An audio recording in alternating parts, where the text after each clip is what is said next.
Welcome back to another episode of Finding Gratitude. Hope everyone's having a fantastic day out there. And Yes. today we've got a special guest. You're back.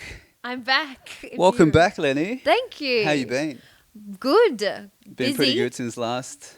Yeah. Yeah, lots been going on. I think that was earlier this year, to be honest. I think it was Yeah. like January or February when I just When I started my went- practice pretty much. Really? Yeah, pretty much. I was in the yoga studio. Yes, you were. yeah. That's right. Yep. Now practicing out of the wonderful Muse Bathhouse Day Spa and Retreat in Yeah. Logan Home. Fucking hell. So much has changed in just, 6 months? Yeah. What? August. Sorry, 8 Yeah. months? Yeah, something like that. Yeah. So what's been going on? Like, how much has things changed with the practice? Practice is still like similar. I'm still doing similar things, got the same morals, same drive, but just in a new space. And I feel like that space allows me to like just be really open with my creativity a bit more because I love Louise and I loved the yoga space, and she is the reason I've even excelled in the first place. Yeah. In the bathhouse, I'm now surrounded by more practitioners who are throwing themselves at this work, hopefully full time. Yeah. And I've got more people to bounce off creativity and more resources, I guess. I think that's such an important thing, to be surrounded with other creative people that also kind of share the same mentality and Yeah. goals in mind. Yeah. Because they are going to push you to just keep doing what you're doing and just be better every single day. Yeah. Even me, like, I've been wanting, to surround myself with more creative people. Yeah. Like I was explaining to you earlier today, like I was trying to be like, I want to move into a warehouse, Yeah. so I can, be living with other creatives. Yeah. And we can just push ourselves. Because then essentially I could even shoot a podcast in that space. You Yeah. know what I mean? And I have more people to work with. Yeah. And just creatively, because like, yeah, I'm more focused in video stuff, and I want to be living with other creatives that focus themselves in like before I was more thinking about like people that were in the similar boat to me, like music or audio or in video and stuff like that.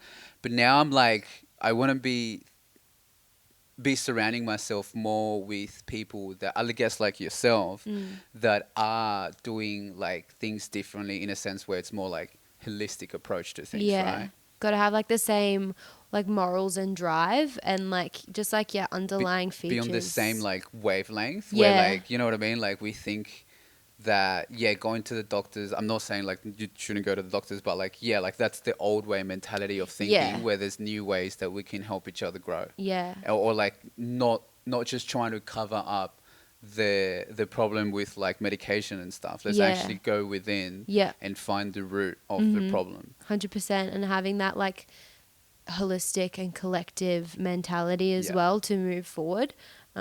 Like you want to combine or live with people on the similar boat, similar creative drive. When you're all together, the energy is heightened and your creativity will probably excel so much more when you're with those people. 100%. And like I always say, like together we can achieve greater things than Yeah. just trying to do it by yourself. 100%, yeah. And I feel like the space is kind of like, it's very on topic. It's trendy at the moment. Like I get so many targeted ads nowadays on Instagram now that I'm Oh my back on gosh, Instagram. now that the phone's listening to you. Yeah, and it's just like, there's like breathwork going on in Bondi Beach, Yeah. and like there's guided meditation happening here, and even just events that people are running. Like there was a free breathwork event that I was keen to go to. I just didn't have time to go to, and even in the event page was like, you are more than welcome to have plant medicine. Yeah. Wherever it may be. Before you come. Before you come, or at the place. Wow, okay. So I was like, hey, I definitely is want to me. go. Yeah, like, and even if it's like the plant medicine is just cannabis, right? Because Yeah. I am legally prescribed cannabis, so I Yeah. can do it. Yeah.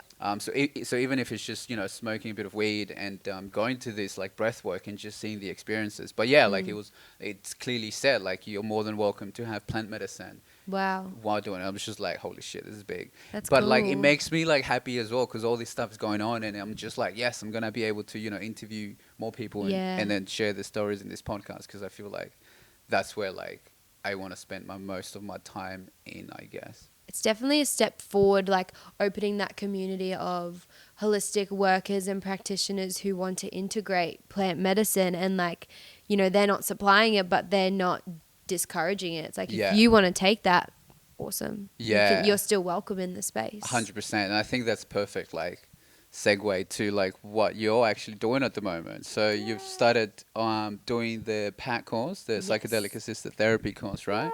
Yes. How are you feeling? You're actually here in Sydney this weekend because you had, what would you call the things that you go to? The workshops or the intensive? Yeah. Okay. Yeah. So you just came back from a whole weekend. Yeah. Learning about some stuff. So so like, what did you, well, I guess we could take it back. So this is the second time you've had an intensive. Yeah. What did you go through in the first intensive? And like, how did you even get into the psychedelic assisted therapy course? Well, I've always been interested in psychedelics and in therapy, and I always knew in my mind, hey, when I have a career, like, this will be in the field, and that really excited me. And I was like, yep, that's going to be me. Never really actively searched or pursued it because it's illegal, unfortunately. But we're getting there. Yeah, at the moment it is, but the future's bright. And I guess just this year, I mean, I've obviously, like, I microdose and I've had my own experiences with plants in that way. And I guess this year it just really propelled without even my efforts. Like, when I saw you at Earth Frequency and you gave me that the plant medicine book, like, oh, true. Yeah. Okay. Like, that was like almost the first domino, because you gave me that book and I just instantly started reading it. And then, even though you had told me about the course, like I told you, like, it must have been just in my subconscious by that point, but I had just completely forgotten that it was even a course. But what had stuck with me is you told me about MMA, MMI, my medicine. And then, it just came up on Facebook, I think, as an ad. Our phones were listening to us. Yeah. And I saw that like ad. the ad about enrollments? Yeah. I think it was about just this CPAT, so Certificate of Psychedelic-Assisted Therapy. And so, I enrolled in it, and then it was so funny because it all happened really fast, because I was like, okay, first of all, how am I going to tell my parents? And true. I didn't even think of that. Wow. Yeah. Fuck.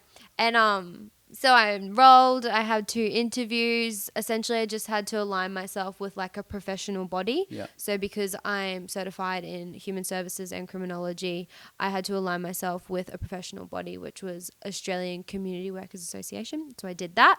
And then I got accepted in. But because I was waiting for my ACWA accreditation, I was 2 weeks late into the enrollment. But I was in. Wow. Paid in. And instantly that next weekend of getting in was the first intensive. So I was in, I had to pay the course up front, and then I had to book my flights to Sydney. And I was like, I need to tell my parents. Yeah, so let's actually dive into that. Like, how was your experience with telling your parents? Like, because because I'm sure there's a lot of people would go through the same experience that you go through as well, especially being in the younger age. Because like, some people that are doing the course are much older, right? Yeah. Yeah. So like, how did you tell your parents? Like, how was that? How did that go down? Well, just back to the course, I'm the youngest, 23, and I think the next youngest is 29 or 30. Yeah. So I feel like a lot of them were pretty okay to tell their parents. Me living at home. Told my mum. My mum was pretty cool. Like, she's pretty open with stuff, and like, I told her about my ayahuasca journey, and like, I try to be as open with her as much, but not to her discomfort. Like, I'll tell her if I have a real desire to tell her, but I'm not just going to go tell her about every time I trip. Like, she doesn't need to know that. Well, if there's a reason why you need to be open, I guess you'll find it, and then you'll be like, okay, I need to tell her about it. It's not like every single time you need to. Yeah, and she was cool with it. And to be honest, I feel like I was more apprehensive and emotional about it because I don't even know. It was just my own internal being. I was just like, I'm a bit nervous to tell my mum. Yeah, but she was just like, if this is what you want to do, like, you go do it.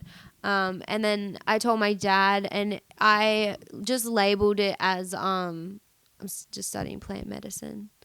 because just I'm not going to inflict it on him and be like, I'm studying psychedelic-assisted therapy and this is what it's all about, because I just know that's not his style. Yeah. He's not like overly into the plant medicine, and that's totally cool, so I'm not going to push that on him. Yeah. Whereas my mum is more like, okay, like what is it? More Awesome. accepting, I guess. Yeah, in a she's just more sense. open, like Yeah. more open to it. She's like, yeah, okay, well, what is it? Cool. Like she picked me up from the airport and I told her about the first intensive and she was like, oh, that's awesome. And yeah, not that my dad's not like accepting or open. He supports me in anything that I want to do and always has. But I just know that's not his belief or his style. Yeah. So I'm not going to be like, this is what I'm doing. Yeah. And, you know, he was all for me going to uni, of course. But now this is more my area of interest. Yeah, So 100%. Sometimes the less that like someone knows, the better. yeah, and I feel like not that he won't believe in what I'm doing, but the belief will come when the results come. You know, Yeah. a lot of people in that generation, they need to see it. They need to see what's You happening. need to see it to believe it. And because it's Yeah. illegal, it's a bit like, hey, I'm studying psychedelics, and he's like, not that this happened, but like, hey, I'm studying psychedelics. What do you mean it's not legal? Yeah. Are you 100%. dealing with illegal drugs? Yeah, there's too many more questions that will come about. Yeah. If you were really open. That's why I'm like, the Yeah. less someone knows, sometimes it is the better, Yeah. because then it's just like avoids the questions that it's just even harder Yeah, to like talk not about. necessary right Yeah, now. But I don't want to need say to- we don't touch drugs in the course. We don't touch any illicit substances. Yeah, because it is an accredited course, of course. Yeah. So yeah, like they Yeah. need to do it the right way. Yes. They obviously because that's the institute that you're learning with, which is MMI. Yeah. But MMA is, I think, the organization that's trying to push. Just advocacy is what they are. Yeah. Yeah. And they're trying to push MDMA and psilocybin to be a Section 8 scheduled drug, Yeah. meaning that it's a controlled substance. So Yeah. practitioners can Clinical give you, use. they can use for clinical use, and they can, I guess, guide you through the trip or whatever it may be. Yeah. Whatever the substance may be. But yeah, so that's what the experience was like telling, I guess, your parents. And then, Yeah. so how was the first week of Intensive. intensive? And like, what did you learn, and Yeah. how's it going so far? It's just so, just really powerful. And like it's just all, it's like deconstructing the deep and what we already know as practitioners. Like the practitioners in the room range from pharmacists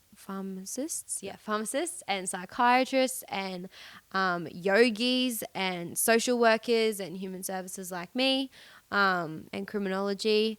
And anyway, there's a wide range of allied health and professionals in the room. Nurses as well. Nurses, yep. We're all in the room, and the first day, 9 to 5, we just focused on collaboration. We just spoke about what collaboration is, what it means to us, and building the trust in the room between the group, because not that we had this in mind, but intensive 2 and 3 are very vulnerable in nature. We're very, really open to each other. So intensive 1 was really focused on coming together, learning the skill sets and the energy that's in the room, and just getting that deep connection between one another, so that collaboration and respect, reverence, and then the 3 principles of presence, attunement, and resonance are just all there. We're all on the same page, no matter age, skill set, knowledge. We are all here collaborating collectively. Yeah, trying to build like that community type of environment where Yeah. everyone can just trust each other. Yeah. Yeah. And it was just crazy, like to break down collaboration in what's 9 to 5? Is that 8 hours? In 8 hours, like that was that. And it was just like First day, right? First day. Which was the Friday, I think, of the Yeah. weekend called. Yeah, the Friday.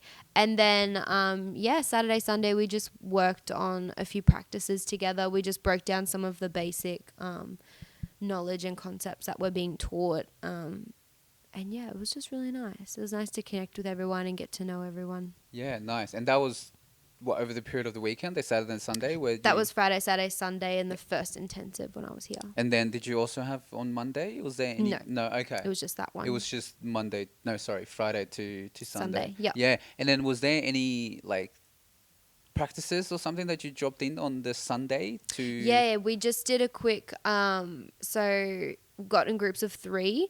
There was a client, a therapist, and just a person watching.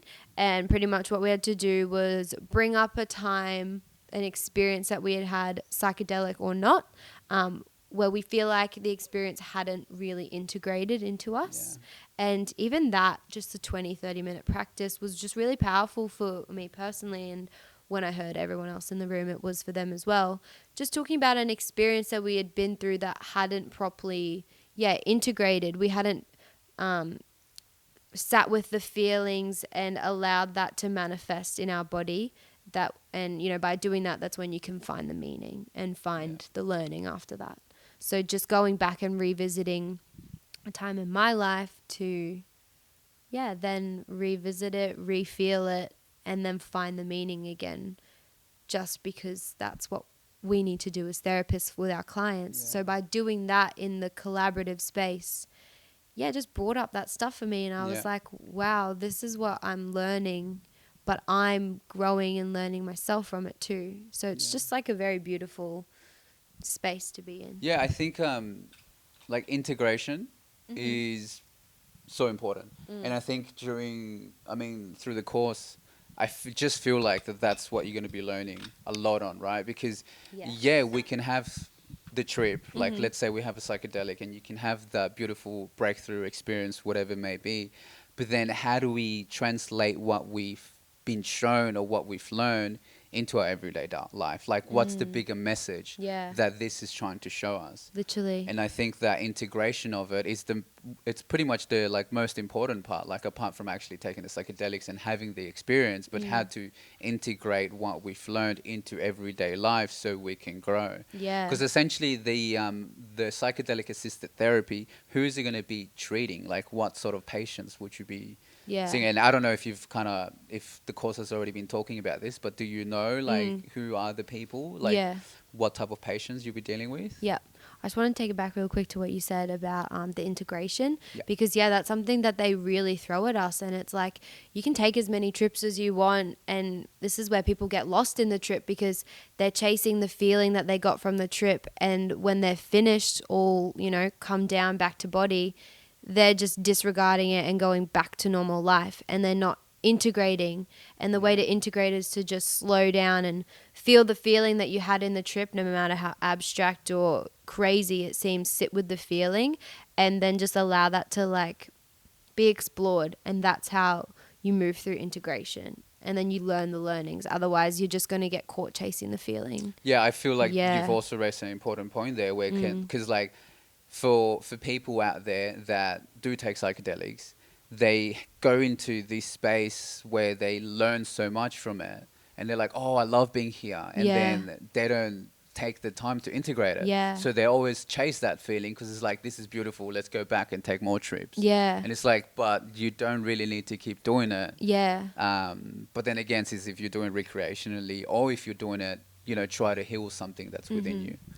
It's like the healing isn't the medicine. The medicine, the plant, it takes us to where you need to be, but it comes down to you who is the healer. You need to make sure that you're doing the integration, that you're doing the work, that you're getting the proper support, and you're giving yourself that time and space to explore and feel and just be present with that. I think you sent me a video of like Gabor Mate, and he's like, plant medicine, whatever it may be, it's not the answer. Like the answer is within you. The plant medicine just helps you see what you've been hiding. 100%. 100%. Like plants, oh my God, they're so amazing. Like so good. But it comes down to you. You can eat as many mushies as you want, but you're not going to heal until you sit down and sit with what you've just been through. Especially if you want to learn and grow from it. Like if there's stuff that it's going on that you want to like deep dive into it and learn from it. So what sort of like patients is it targeted for? Like what's it going to be helping? So to move it through the political side of things, I think it's going to be presented for treatment resistant PTSD people and depression. So those who have been going through therapy on all the prescriptions in the world, that they've tried everything, they're treatment resistant, so it's not working. This is their last resort, which should be the first resort in my eyes. But those who are going through PTSD, just to go through that. So MDMA or psilocybin. I think MDMA would be first to go through for the treatment-resistant PTSD, because that's what Rick Doblin and MAPS have been progressing through in the US. Yeah, in the US. Yeah, that's right. Mm-hmm. Wow, that's so interesting. And I think, so like, let's say that was well, that's what you kind of learned on the first week. Mm-hmm. What did you learn this weekend? Yeah. Or- One more thing, one more patient. There's studies going on about linking psilocybin with anorexia, which is So another that's one. another thing as well. True. So that's a apart study from, that's going on. Yeah. at the moment. Yeah. So But I mean- psilocybin with anorexia. Yeah. And Yeah. addiction is a big one. Psilocybin and addiction. True. But But then again, it's that like that last resort kind of thing, right? Well, yeah, like at the moment, like treating the necessary, which is the treatment resistant. Like Yeah. they're Which not is going to conduct PTSD and studies on the stuff. healthy persons right now, because that's not who's in need. Yeah. It's the treatment resistant, the people who are on their last legs. Yeah. Wow, that's crazy. I wouldn't think about like anorexia to be like, you know what I mean? Like that's that, like using psilocybin to help you Yeah, dive into that and like learn, yeah, I guess, why it's happening. But then addiction is also a big thing. I think in the US, it's a big thing where they are using psychedelics. It's like psilocybin to treat addiction. Like the post that you shared about, like, you know what I mean? Like the Alcohol. studies that they've done with alcohol. Like, I don't know 100%. the specific numbers. I don't know if it's like 50% or whatever the statistics are. yeah. But like, yeah, like it does help people. And Sorry. sorry, not that I was addicted to alcohol in any way, but early 20s, I was drinking a lot. When I started taking mushies, psilocybin to be scientific, but yeah, I barely drink anymore. I weaned off it, and I was like, oh, I actually don't like the way this makes me feel. Yeah, 100. I feel like I've spoken about this in previous podcasts with my friend. Australia is very, like, the Australian culture pushes a lot about alcohol. Yeah. Like when you turn 18, they give you, what's the glass thing that you get, and then like you got to drink it. Like, I have no idea. there's this thing. It's either when you turn 18 or 21, especially for guys. They like Okay. gift you like a massive glass. Yeah. And they put a lot of alcohol in there. Right, And you drink you it. drink that, okay. Yeah, and it's like, why do we push so much When it's damaging. towards alcohol? And then I guess it's like, yeah, they're trying to sell us. You know what I mean? Yeah. Because alcohol is legal. Yeah. Where all these like plant medicine is illegal, which is Yeah. And fucking backwards. it's been proven that alcohol is the worst. Out of all the plant medicines, alcohol is the absolute worst for our bodies, worst for our minds, our biology, our neurobiology, whatever. It's the worst. Yeah. And it's what's legal. Yeah, and it's available. You just need to be over 18. Everywhere. Oh, but you look at it now, it's on fucking Uber Eats. You can get True, you can alcohol get it on delivered. Uber Eats Yeah, now. yeah. Like, I There's a want to lot of get companies. delivered psychedelics on Uber Eats. Thank you. Hey, maybe in like, once it becomes Jimmy, legal. bring me Yeah, mushies. Jimmy. Oh, that's true. That's a mad idea. Yeah, like essentially, I think we will move towards that. I think the Yeah. states might already start implementing that. Yeah. I know for cannabis specifically in some states, it's completely legal. Yeah. Where you can just get that stuff delivered to your Yeah. house. But yeah, you're right. Like alcohol, yeah, just on you open the app on the phone and then it can be with Yeah. you in the next 30 minutes. I'm not saying alcohol is the devil's, piss, but like. It is the devil, trust me. But, It's like, the devil. Like, I still have a drink here and there. I'm not condoning it, but I'm just saying, like, it's not good for the body. Talk to a person with a hangover the next day. They Yeah. feel terrible. Talk to a person who had a trip the day before. They feel amazing the next day. Yeah, 100%. Yeah. Like alcohol is so bad. Yeah. Especially once you become addicted to it because it's your only outlet and it's legal. Yeah. And you just become an It's the alcoholic. cultural norm. It's the cultural norm, especially when you're young. Like you said, early 20s, all we used to, like, especially me as well, all I used to do was Yeah. wait till Friday. Yep. And just get drunk with my mates. Yeah. And yeah, like you pretty much wake up next day. Sometimes we get a hangover. Sometimes I guess not, depending on how much you've drank. But then again, it's like Saturday. What are we going to do? Let's just get pissed again. Yeah. Like, just more alcohol. And Yeah. it's like, how bad is that damaging our bodies? And then like, Oh. yeah, like going back to like trauma and stuff, like we do become, I guess, addicted to alcohol because we're just trying to hide the pain. Yeah. And what other way than something that's legal, alcohol? And it's what everyone else is doing. Everyone else older than us, they're just all going to the How pub. many, right? Like how many people, even like me going to the pub with my friends sometimes on like a Tuesday or on a Wednesday night, and then just seeing the people that are there drinking, and then we'll go there again like the next week, and it's the same people there, and I'm just Yeah. like, holy shit! Like literally, people that go to these places, they might have like a 9 to 5 job, and then they want to have an outlet, so they go to the pub and just get pissed. Yeah. And it's just like you said, it's just the norm, and it's just like, wow, especially older people as well. Like I know a few older people that all they do is they drink, and like they don't talk about. I mean, some of them will talk about it, but like me going into the house and it's like it's Thursday night, we'll be having dinner, and they're just drinking wine or like having a Yeah. few beers, and that's just the normal. Yeah. And I'm just like, what? Yeah, which like it's not bad, but it's just from a physiological perspective and, body Yeah. is a temple vibe. It's not great for It's the not body. healthy. It's yeah. like destroying. Yeah, it's so many things within ourselves, mentally and physically. Like, Yeah. But then again, I think it's just the whole money thing where it's like Yeah. we can make so much money out of this. Let's just Yeah. make it legal. Let's pump it. Yeah. But Um, so like touching yeah. base on this weekend, like how Yes. was this weekend? Because you were telling me it was a bit of you'd Yeah. had breath work and stuff. Yeah. So yeah. Yeah, so the protocol was to wear comfy clothes. That's all I packed. So Oh, in my true. Really, trackies that's again. literally what they Yeah, said. Wear comfortable clothes. Wow. So holotropic breathwork is what we did because unfortunately we can't be administered MDMA or psilocybin. So they used holotropic. Wait, so they do breath work with also plant medicine? No. Ah. So the holotropic breathwork is what we went through. Okay, so Oh, true. The- Trying to assimilate a similar Yeah. experience that you would get if you were to. yeah. So the protocol Interesting. is preparation sessions with the client and the therapist. Then you go through a dose session, and then you go through integration sessions.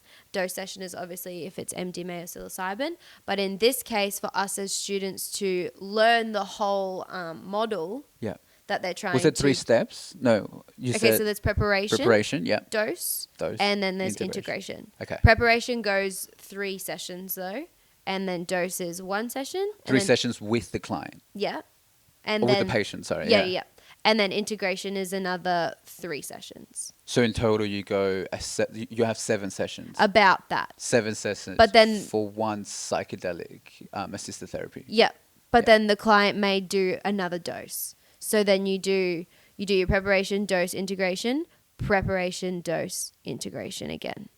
Yeah. Wow. Okay. Yeah. And that's what you, I guess, would have gone through on the Saturday or whatever days that you. Yep. Yeah, so what this weekend was for was to break down the model. So we had a bit of preparation. This is all shortened, obviously. There's a third intensive later. We'll break it down more. But we did preparation, and then we did holotropic breath work.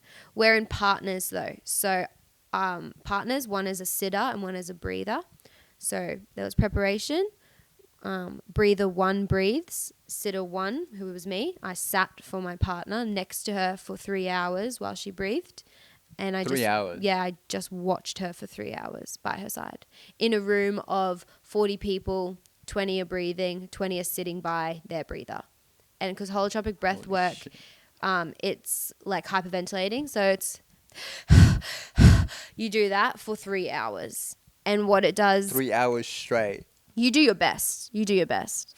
Okay. And what it does is takes you to a altered state of consciousness, which is between, for this type of breath, anywhere between MDMA and psilocybin trip. So you're in that altered state of consciousness.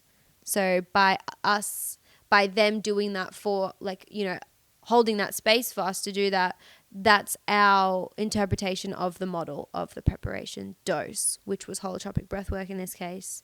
And then we did integration. Yeah, wow. Do they talk much about what's happening to the brain? In that state? Yes. Like what chemicals are being released, why you go into this semi-psychedelic state just by doing that? No. It's not, well, that we didn't really talk about it, but I could be wrong, but I don't think it's entirely known, like how your breath does that to your body. How your breath allows you to get into that altered state of consciousness. I'm sure if we took a brain scan during it, you could figure it out. Yeah. maybe I think there's some people out there though that do speak a lot about it as Oh, well. yeah, Like for I know sure. like Wim Hof, like if you know Wim Hof, he Yes. was like he was I think they used to call him the Iceman. I don't know if you Yeah. could still call him the Iceman, Yeah. but yeah, because he was implementing breath work Mm-hmm. to go into the ice, Yes. wear barely any clothes, and Yeah. climb mountains and whatnot. Yeah. And he kind of was working with doctors Yeah. and whatever to learn Figure it what is out, happening for sure. to his body and his brain Yeah. while he's doing the breath work Yeah. that is allowing him to do all this crazy stuff. Like, Yeah. like hold his breath for underwater for X amount of time Yeah. and stuff. Yeah, true. But they don't teach that stuff. Well, It's just they more might have, about but I might have tuned out because Okay. I can't tell you. Okay, 'cause but it's like, oh, yeah. but yeah, it puts you to an altered state of consciousness. And so my partner was breathing, and then I was sitting, and then we did phase 1 integration, which is art. You go to some art or journaling, and then which is Which is the immediately integration after. part. First one, Okay. first integration is immediately after the session, and then the next integration phase happens the next morning, where we just sit with the feelings. We don't try make any meaning to it. We're just revisiting what you felt. So if you felt any tensions or tightness, or if you felt scared, angry, sad, all those, Yeah. you're just sitting with that because you want that to be really alive in the body. So that's how you understand it. Like paying attention to it. Yeah. Yeah. And then the third integration, we didn't properly move into that, but that's where it would be a week later. And that's where you do the meaning making. You start to narrativize what occurred in your body, what shifted in your body, and how that's slowly manifested over the week. Yeah, and that would be essentially the exact same way that you do it with a patient, right? Yes. Like you do one straight after, Mm-hmm. you do one the week after. Yeah. And when would you do the third one? Okay, so the first one is straight after. The second one is the day after. Oh, okay. And then the third one is the week after. Oh, okay, okay. Yeah. And you said that you were sitting. Yeah. Did you do the breath work as well? Yeah. Oh, okay. So my partner breathed and I sat. We did the first integration, and then the next day we did her second integration, and then after lunch it was my preparation. So then we prep. You went straight into that. I breathe, she sits, then I do my integration after the art, and then the next morning we did my integration after yeah, that. which I guess would be today. Yeah, that was today. Okay, so the whole weekend was essentially just about learning those three things, Yeah. the module Yeah. of it, and then also experiencing Yeah. it. So then like how you're gonna be like holding the or like Holding doing space, it with yeah. with the patients. Yeah. Wow, that would have been a lot to kind of experience and learn. Yeah. Do you feel like every weekend that you've gone into an intensive, there's just so much information that you've Yeah. learned that you need to, take a day to just, integrate or like just ground yourself and then Yeah. integrate all your learnings and, what you've learned, I guess, throughout the week. Yeah, 100%. I always try to just like remain cool, calm, collected, because like they're going to throw so much information at me, and it's like what I said to you before you dropped me off, like the knowledge that I absorb from it's just what is absorbed by me, and that's what I will take into my practice. I could not sit there and take everything that they Yeah. said and bring that into practice. It's just not possible. Yeah. But from what I got from it is what will slowly make its way into my body and into my practice as I go back home. Yeah. But yeah, it is a lot, like intensive. It's long That's days. what they call it, an intensive, like right? 9 to 5, but Saturday, Sunday was 9 to 7. Like Shit. we were All going day. late. Yeah. Yeah, Just because wow. but it's not like hardcore knowledge the whole time. Like, I was sitting for 3 hours watching my breather, and then we went and did art. But it's just being switched on all day with conscious people.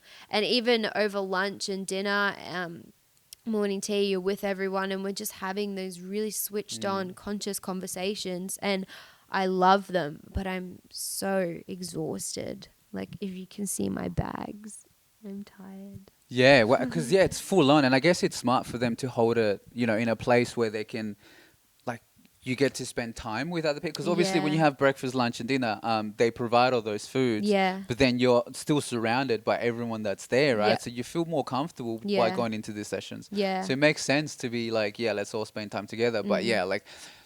It's so like it's draining energetically and emotionally, and I even find myself in that place even when I just go out and spend like 3 days straight with my friends because, you know, we go out, we party, whatever it may be that we're doing that weekend, or we're going to go to this event and whatever.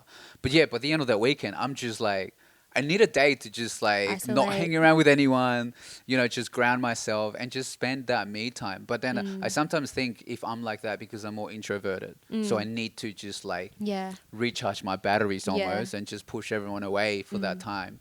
But yeah, like I can't imagine all the stuff. Like, I mean, Yeah. how like exhausted you would be. Yeah. Especially holding space for someone and like, yeah, Yeah. doing so much. But the good thing about the group is like we're all pretty switched on, we're all pretty accepting, and like we had that deep collaboration in the beginning, and so we're really respectful and honoring of one another. Hey, I'm just going to go take 5 minutes because I'm exhausted. So we're all going through the same True. thing. Yeah. And like it was really interesting on the second morning. So I went Thursday, so Friday morning. Anyway, I'm lost. Yeah, Friday anyway. One of the mornings. We just went around the room and we just shared how we were all feeling, and I put my hand up and I was like, I'm going to be honest, I was feeling a bit anxious and nervous going to bed last night. Like I was almost second guessing my position and how I feel around being here. You know, I'm so young, I've got less experience, and I watched myself go into this like spiral of my own worth in the group. Yes. And I shared that with everyone. I was like, hey, this is how I'm feeling. And not because I wanted everyone to know how I was feeling, but it was really nice because everyone who had spoken before me at that moment and after me also was going through nerves and anxieties. And it wasn't just me. Don't get me wrong, those feelings were my feelings, but everyone was going through anxiety and nervousness, not because of their position in the group, but because we were approaching something that was about to be really profound. Like that breath work was so crazy. And the anxieties and the nervousness, it led me to those thoughts of, oh my God, what am I doing? Yeah. And it was just crazy. We were all going through the same thing, the same roller coaster, but individualized themes. Yeah. Yeah. Collectively. Yeah. Going through the same thing, but obviously individually Own as well. ways, Yeah, yeah. in your own way. Yeah. Yeah. I guess it's also because like how you said, people were kind of scared of doing or going into the weekend doing all the breath work because you, in a sense, pushing boundaries, like Yeah. going into some place where you feel most uncomfortable in because you just don't know what can happen, Yeah. what can arise from the situation. Yeah. Or like, but like, yeah, having even that self-doubt, right? It's like, am I good enough? Yeah. Like, should I be doing this stuff? I don't feel like I'm good enough to be Yeah. here. But that's like, wow, that even that, it's so profound in itself because you're like, wait, I am good enough. Like, Yeah. you know, I am meant to be here. I am, you know what I mean? Like, Yeah. this is the Kind of a place where I smile. need to be. Yeah. And that's crazy. I just remembered of this thought, this quote that I heard on this podcast where this guy talks about Terence McKenna. Yeah. And The man. and when he's trying to describe a shaman, he says a shaman is someone, especially in the village, that goes out to the cliff, jumps out of it, or like jumps into the nothingness and comes back into the village and shares what he's learned. Yeah. And I guess that's similar to what you guys are experiencing. Like you guys are going into the unknown, especially Yeah. doing their breath work, Yeah. just diving deep into it. Yeah. And then coming back and sharing what you've learned, and Yeah. then also be able to use what you've learned to help others. Yeah. Which I guess what the whole psychedelic-assisted therapy Yeah. is about, because this is new. Like, you know what I mean? Like using plant medicine to treat patients, go through PTSD, depression, Yeah. anxiety, the other stuff that you mentioned before, anorexia and stuff. anorexia, Yeah, yeah. it's like the studies have been done in the States probably. Oh, obviously they have been, but in Australia it's so new.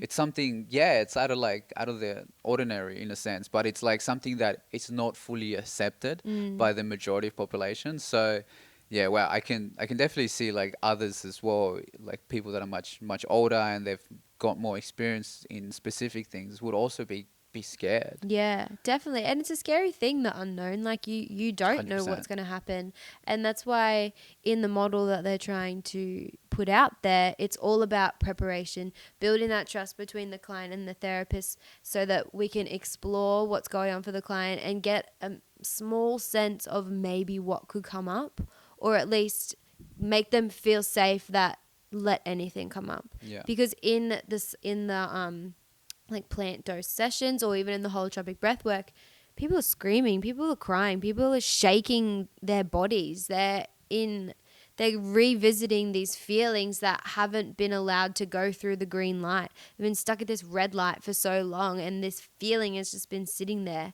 and you're revisiting that with the help of a substance or with your breath, and it's pretty fucking confronting. And like, you need to have that trust with someone, and you yourself might not even know what you're approaching. Like, sometimes it's so buried deep within you, you don't even know what the feeling is. That's right. And it's just, this stuff is so powerful. But again, the integration is what's important. Yeah. Like, it makes sense to have those 3 sessions for preparation, just to make the patient feel comfortable. Yeah. Yeah, you don't know. It's like taking any psychedelics, right? Like, you just, and again, it's like jumping into the unknown. You don't know what can happen. Yeah. Like, what, things might come up. Yeah. Especially if you're not in the right mental state. Like, when we talked about psychedelics, or when like I talk about psychedelics, it's all about the set and setting, right? Yeah. Like, where you are mentally, and also the environment that you are, because you want to be in an environment with trustworthy people, especially if you're doing it like recreationally. Yes. Like, and if it's your first time, you always want to be in a safe space, with your loved ones, because you just don't know what may arise, and also have that, like, just be mentally prepared, I guess, in a sense. Because if you're not strong mentally,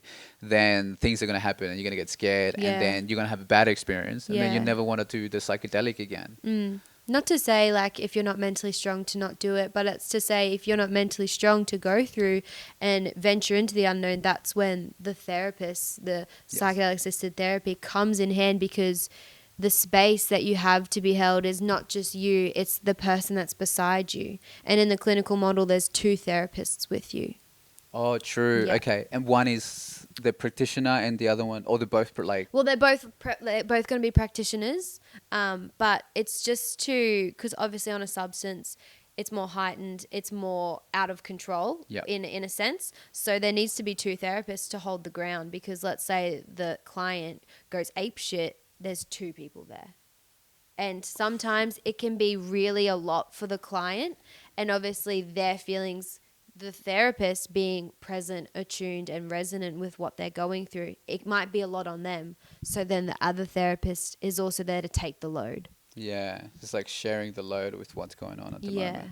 Wow, that's crazy. So is the 2 practitioners also there when you're doing the preparation? No. Okay, They will come in and meet them though, because we need to establish that trust. So then you have one main practitioner, in a There's sense. one that stays with them the whole way through, and then someone that just comes in for maybe the trip. second preparation or third preparation, and then they'll be there for the dose, and then I imagine they'll sit with them during the first integration. And if the client I'm not 100% sure, I'm sure they can be there for the rest of the integration if the client wants. So almost when you're working with a patient, you'd have to be working in pairs, or like at some point you have to be with another practitioner. Yeah. Wow. Okay. I Yeah. didn't know that. I mean, when watching How to Change Your Mind, which is on Netflix. Amazing. Have you seen it? I've watched 3. I haven't watched the last one, which is about mescaline, I think. Yeah. So I think the first one is LSD, mushrooms, MDMA. Yeah. But yeah, like when you see, because they actually tape every time that they sit with them. Yeah. And yeah, there's always 2 people. Yes. Yeah. Okay. Yeah. I didn't know what was the reason behind it, but yeah, it makes sense, because Yeah. you just don't know what the other person is going to experience. Yeah. And like... And sometimes you can have like your own biased view. And so by having that second mind in there, if you're second guessing, should I respond to the client? Or if you're responding in something that you may be missing the point, there's that or the second mind in there, the second professional mind to be like, hey, maybe let's go this way. It's good to consolidate with someone. We haven't tried. Maybe we should do this. Especially when it's so unknown and the phenomenal nature of psychedelics. Yeah. You just want to be safe. Yeah. Like, you just don't know where the trip's going to lead you. Yeah.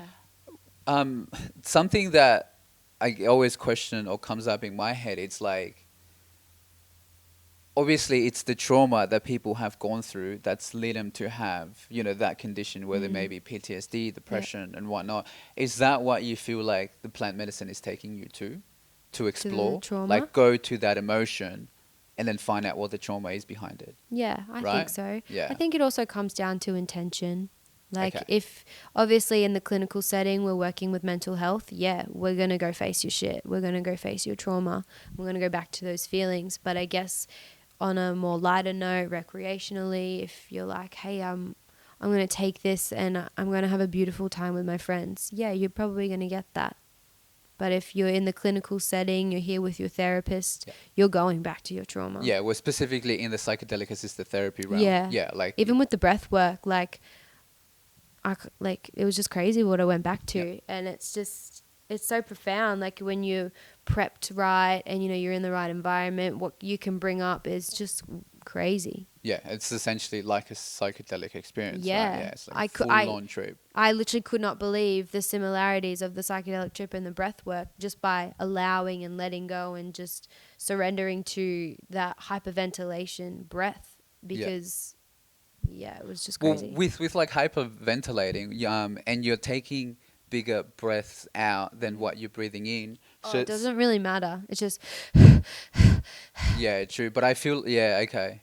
Because I just feel like essentially you're not oxygenating your body as much as you're used to. yeah. So it's just that lack of oxygen Yeah. in your body. Yeah, someone did that speak about is that. allowing you to have these heightened states. Yeah. Because like if we think about how our mind works, we're like always in like beta or like theta, I don't know, all the others are or like alpha. Yep. So we're always, Alpha, you know, beta. going into that, like, where, like, I think, I don't know if alpha is the one where it's like fight or flight, which is almost every day, and Yeah. then the other one is when you're like meditating, you go into this state because you feel so like I calm believe and that peaceful. one's delta and gamma. That's delta. Yeah. So Yeah. so obviously, like, there's some like scientific stuff, or Yeah. even research, I guess, going on about like specifically like breath work and stuff. Yeah. But it's crazy that just with your breath, which is so accessible to us, we don't need to. It's you know, free. it's free. We do it every day, Yeah. but we've forgotten the power of it, Yeah. and it's so good to see that, you know, like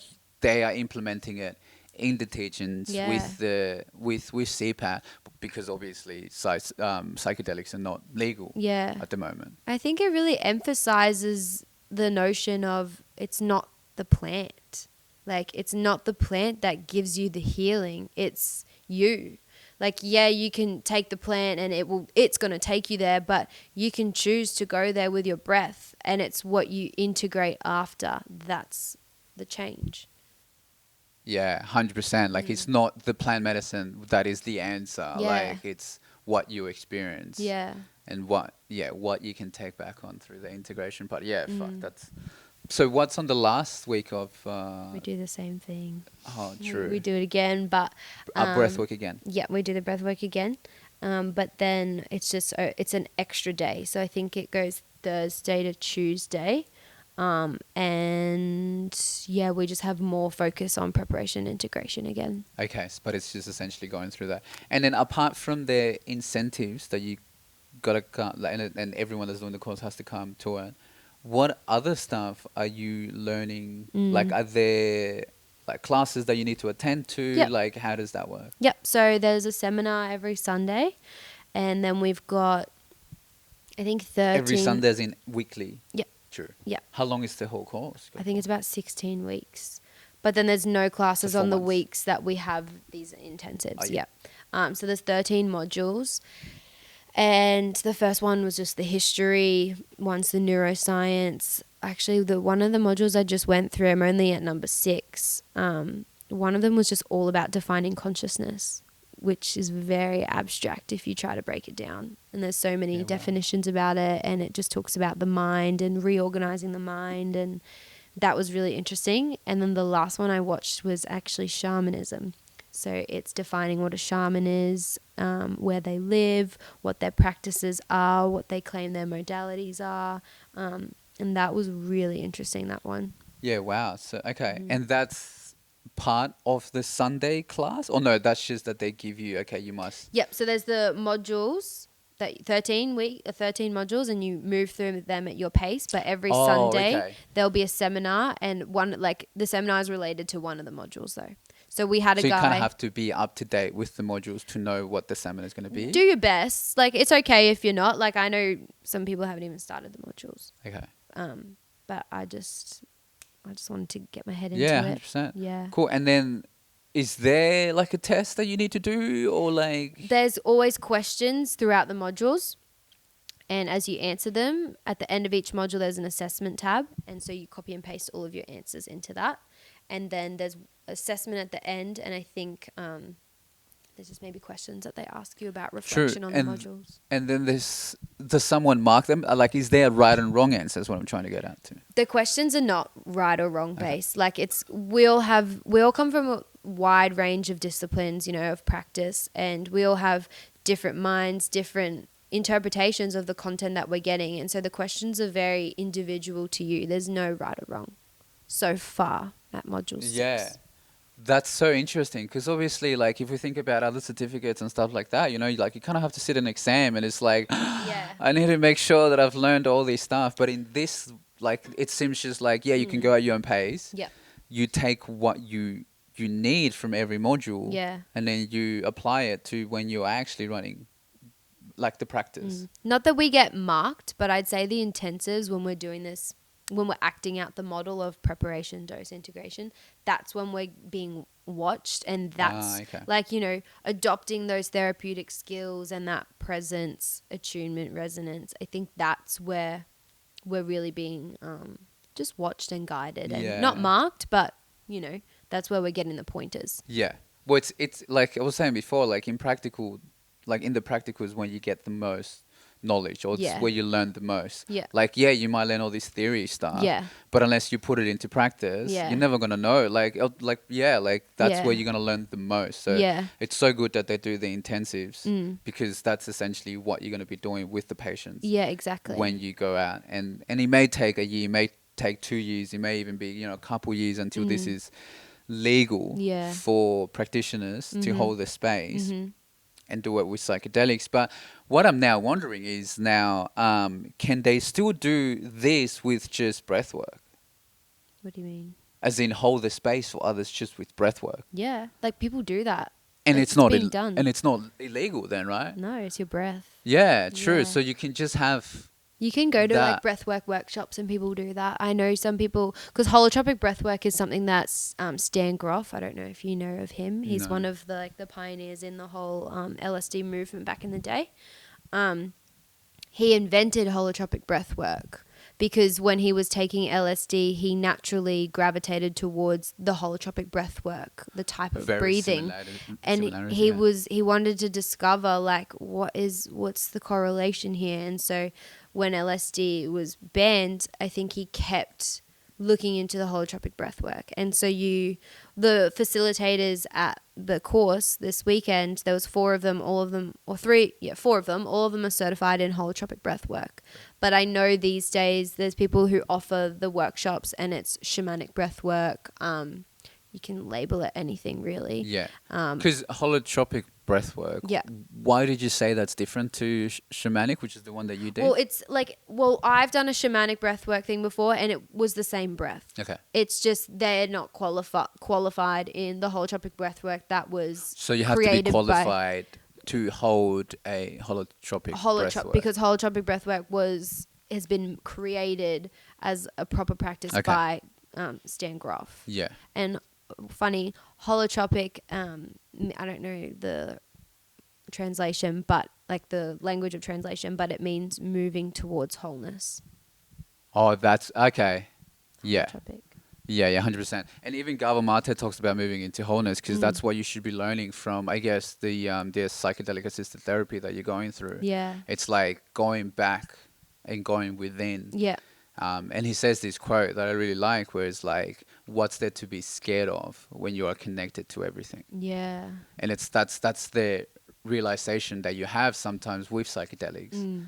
Like, yeah, we are connected to everything, and then what's it to be scared of? Like, it's just fucking beautiful. It is. What do you think? And actually, going back to what we were talking about before, is I asked about breath work, and obviously people can do it, is because if people are suffering right now, and, you know, they've taken the antidepressants, but they're still suffering PTSD, anxiety, depression, Mm-hmm. they don't need to wait until this psychedelic assisted therapy becomes legal, Yeah. because they can seek out practitioners that do hold this breathwork Yeah. stuff, and that in a sense may be able to help them heal. Yeah, I really want to emphasize having a practitioner with you while doing that, because if you're going to go into hyperventilation on your own and you're already predisposed to a mental health illness, you're going to face something, and if you can't even hold yourself on the daily, you're not going to be able to hold yourself in the breath work. So it's really important to have someone to sit with you that knows what they're doing and knows how to hold space and be able to regulate themselves while you're losing your shit. 100%. And it goes as well, if you manage to get your hands on some mushrooms and you think you are prepared enough to just do it all yourself, you definitely need someone there, like a practitioner there, to help you, guide you. I know it's illegal at the moment, but regardless, like, you should always have that someone there for you. Or even your best friend that you trust. Like, if you want to do it and it's, obviously not legal, and you're like, hey, I want to do this for exploratory reasons, experiential discoveries of myself, will you sit with me? Yeah, I will. But let's quickly go through, hey, why do you want to do this? What's inside of you that could come up? What do I need to be prepared for? Prep your friend, Which is the preparation. Yeah. Don't 100%. just be like, I'm going to take this, sit with me. Yep, cool. And then you freak out and your friend's like, this was not in the, the fine print. You didn't tell me this was going to happen. You didn't tell me this, to just be open to just facing yourself. Yeah, fuck.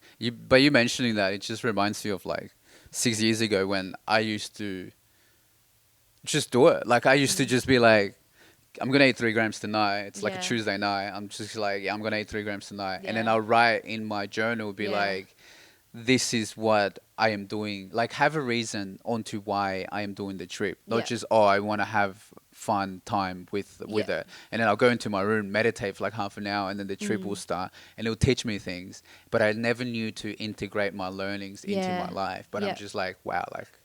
But it became like so powerful to go within and learn so much about myself, because like, we've all got trauma, and it's just like, this is why I react this way when people do this to me, and it's like, I'm learning so much about myself, and that's why I kind of fell in love with psychedelics, because it kept pushing myself to that. Like, I just kept pushing the boundaries. It's like, everyday life is not showing me this, but psychedelics is showing me, this, or even just getting new perspective onto why things are happening. And it was just like, wow. The last thing that I just wanted to ask you is like, what's the one thing that you've like learned the most, I guess, out of the pretty much doing the course? Because it's been like a month and a half maybe now that you're doing this. The end of July is when I got in. So what's the biggest takeaway so far? So many things. It's just been really nice to watch the way that they're wanting to put out this model as the therapist, and affirming to me that what I'm doing in my practice is actually what they're promoting. So to watch the demonstrations of the very beautifully qualified course conveners who have amazing credentials, to sit there demonstrating what the therapist needs to do is what I've been doing. So it was really nice to know that, because like I said, my nervousness and anxiety for how young I am, my experience compared to everyone else in the room, to feel and be validated in my practice now was really nice. Yeah.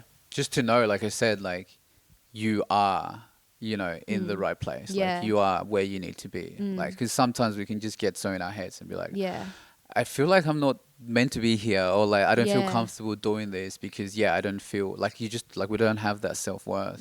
Something that we all struggle to. Even me, I struggle with that like all the time. I'm just like, it's human. Why am I doing this podcast? Like, like, why? Stay on it. I always like, tell you. It's like, I don't want to, put myself out there, talk about all these experiences, and like, what do I gain from it? You know what I mean? It's like, is it even good enough? I always go back to that. Like, I do not feel like anything that I do is good enough. And where is that stemming from? I obviously need to do work on that and learn why I actually think about that. But it's normal. Yeah, it's so normal. Everyone faces it, like, feels like that. So it's like, it's nice for oneself to know that, yeah, I'm in the right place. Yeah, for sure. And it's like how you said, you were doing all this stuff intuitively. Yeah. And now you're seeing it, that's what they're teaching you. Yeah. Yeah. And like all the modules and everything that they're giving for us to learn is so amazing. And like, that's all great. And I'm so happy to be learning that. And yeah. I think that's why it makes me so grateful as well about like this is actually happening. Yeah. It's a reality now. Like the revolution. Yeah. The revolution of like consciousness or whatever it Yeah. may be, like, giving back to the power of the plant medicine. Yeah. That our ancestors, whether maybe millions of years or 1,000 years ago, have been using for centuries. Yeah. We've forgotten and now remembering that we have got these tools out there Yeah. that can help us. And I just want to make an acknowledgement to, the ancient and old tribes that have been using this in their circles for generations, because a lot of the history just focuses on Albert Hofmann, who discovered LSD and Bicycle Day and, all those major players in the Western scientific field. But it's really important to acknowledge the Aboriginals and the indigenous cultures and the Eastern groups of people who have been using this for decades longer than when we have in Western worlds. Yeah, true. Yeah. 100%, because like that's what we know about, like those big players, like you said, Albert Hoffman. It would be like Terence McKenna, Ram Dass, all these people. But like, hey, like these guys have learned it from somewhere. Yeah, and it's been like it's come from the Eastern world. Well, it's everywhere in the world, but I feel like I just wanted to acknowledge that. Nice. Well, thanks for being in the podcast. I think that's about an hour, so perfect timing. And I got to drop you off to the airport. Thank you. Back you go to home. Yeah, you go back home. I'll put all the links as well as stuff about like where they can find you. But what's your like the page that you're most active on? Yeah, so I'm Grow and Flow Holistic Healing, and I'm most active on Instagram, which is at holisticgrow.flow. Awesome. I can't wait to see all the magic you're going to be able to make with, the course and stuff that you're learning. All right. Well, I hope everyone is having a lovely day or night, whatever time it may be that you be watching or listening to this podcast. Yeah. And I'll see you guys on the next one. Thank you. Bye.